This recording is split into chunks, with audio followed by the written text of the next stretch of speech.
Do I have everybody's attention now? Yo les amis, c'est Catch Attrape par 4. Aujourd'hui review de WrestleMania Partie 1.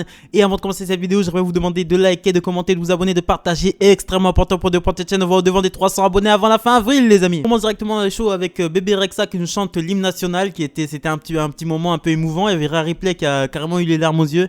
Donc elle a eu un petit moment pour chanter l'hymne national. Ensuite il y a eu quelques petites interviews. Lashley s'est fait interviewer par Sarah Schreiber, mais il s'est fait couper par Drew McIntyre. Drew McIntyre qui nous a fait une superbe promo en impro, c'était très bien, on sentait vraiment la passion, on sentait vraiment le délire, on était vraiment entré directement dans l'ambiance, le public, le fait que ce soit un gros stade et tout, ça m'a vraiment rappelé les bons moments de WrestleMania. Ça m'a vraiment rappelé que WrestleMania avant tout c'était un moment de fête, un moment de partage, un moment, c'était notre fête nationale à nous du catch, et ça m'a vraiment rappelé ça et ça m'a vraiment fait extrêmement plaisir. Donc WrestleMania a pris un peu de retard. Tout simplement parce qu'il y a eu des intempéries, il y avait un petit peu de pluie, donc même pendant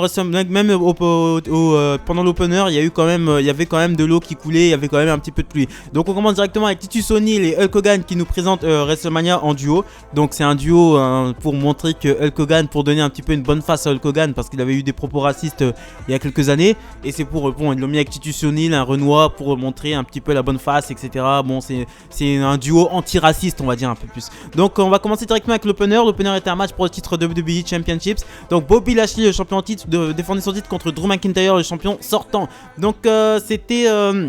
Bon, finalement c'est un rematch de l'année dernière, hein. Il y a eu un match entre les deux à Impact Wrestling. C'était un très très bon match, hein, le match d'Impact Wrestling. Donc le match commence doucement. T'as Drew McIntyre à un moment qui enchaîne 3. Je vais vous dire les faits marquants, hein, parce que c'est voilà.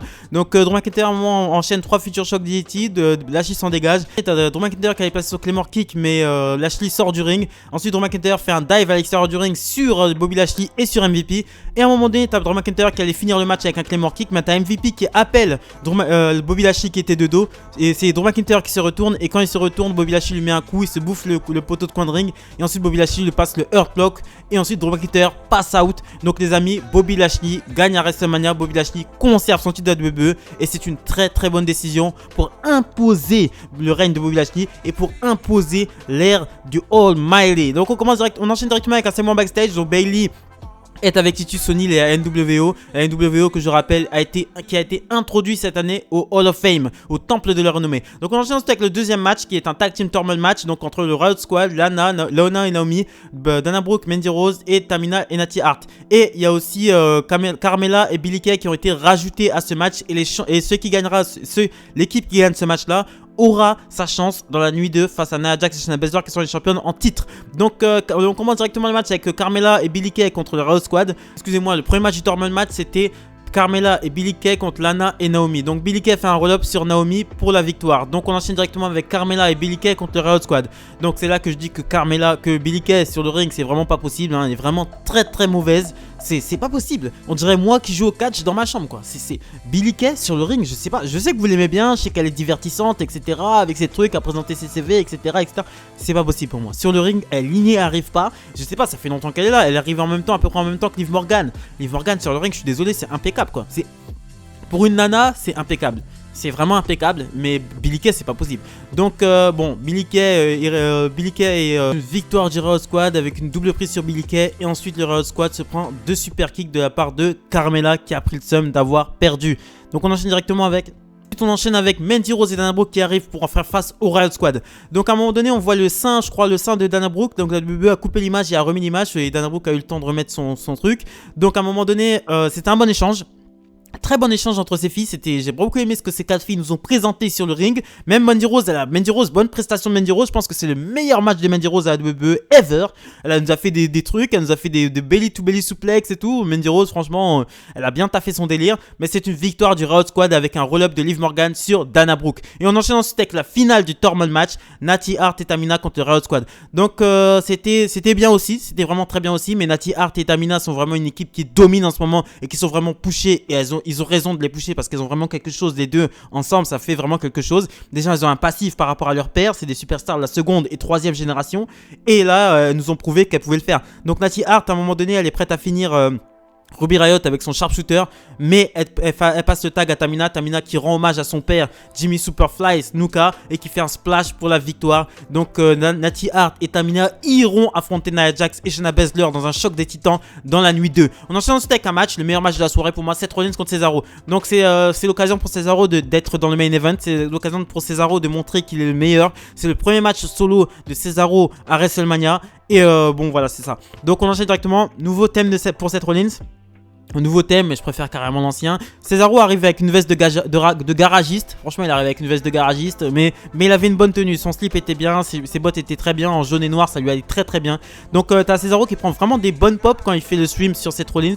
À un moment donné, c'est Seth Rollins qui fait un sort de splash, mais il tourne sur lui-même.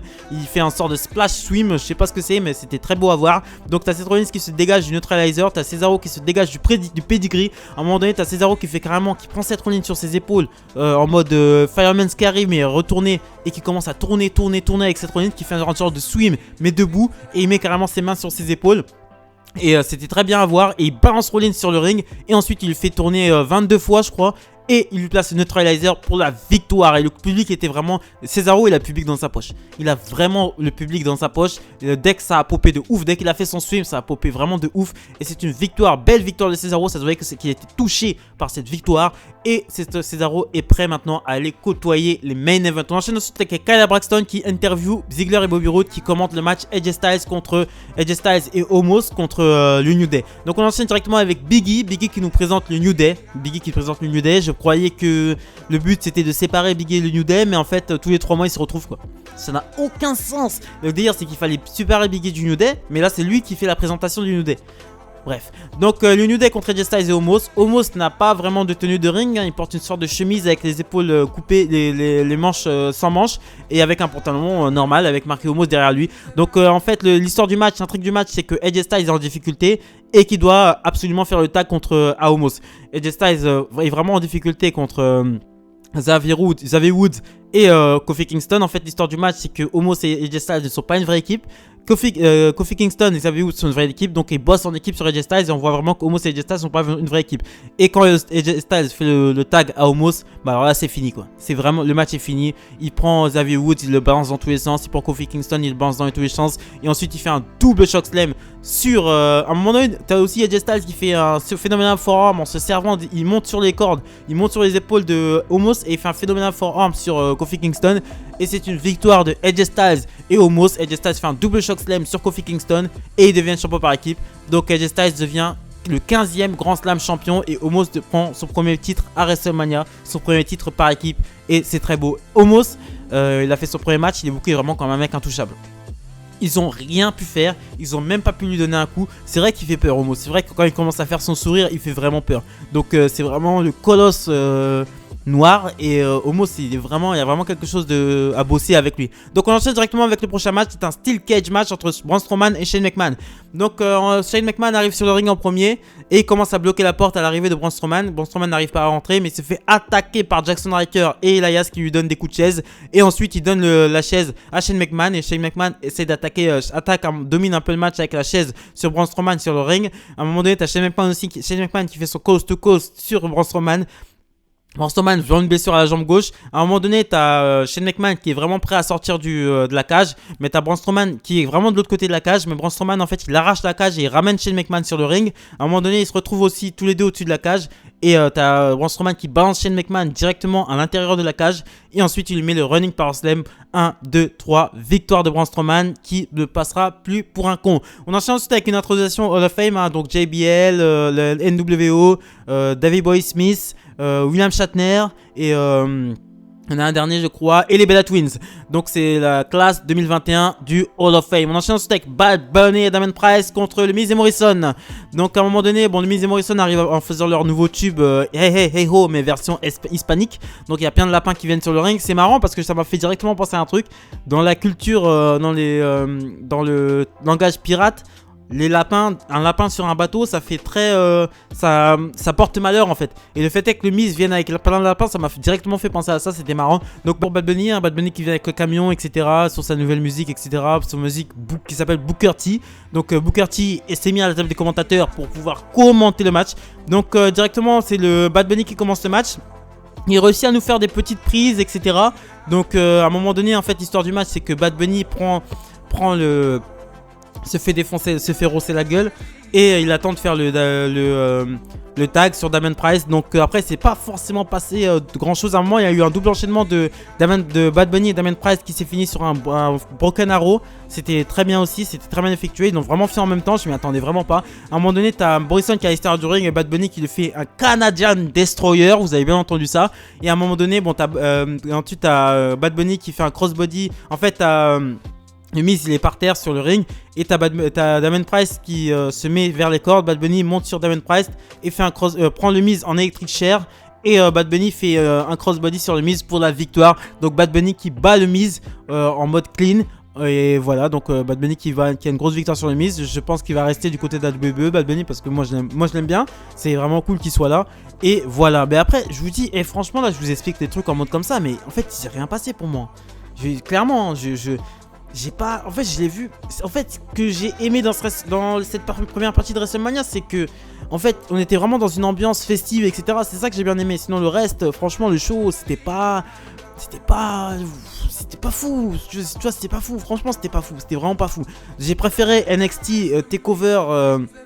Stand and Delivered partie 1 que WrestleMania, clairement, que le premier, que la première partie de WrestleMania, clairement, c'était un petit peu trop long, les matchs m'intéressaient pas, en fait, les rivalités, et même le main event. Là on va passer au main event of the evening, Sasha Banks contre Bianca Belair.